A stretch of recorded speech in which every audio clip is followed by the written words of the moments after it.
Prestali ťa baviť tréningy? Začal si cítiť bolesti na rôznych miestach, kolena, lakte, spodný chrbát? Nenachádzaš už na tréningoch pumpu? Žiaden problém. Mám pre teba rýchle riešenie a tým je deload.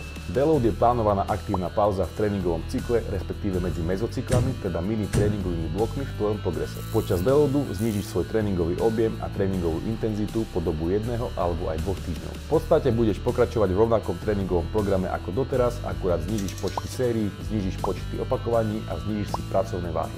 Deload ti pomôže aktívne zregenerovať, nakoľko dopraje oddych tvojim kĺbom, šľachám a svalom, avšak bez akéhokoľvek strachu z toho, že prídeš o svoje prírastky, pretože stále budeš cvičiť.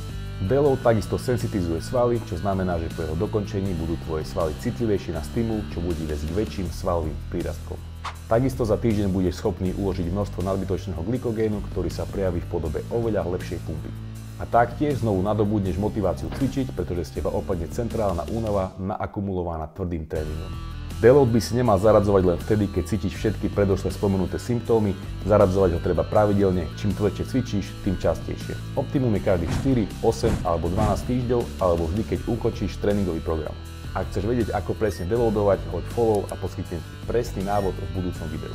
Pre viac rád a tipov zo sveta bodybuildingu a fitness daj like, hoď follow, ulož si tento reel a začni rásť.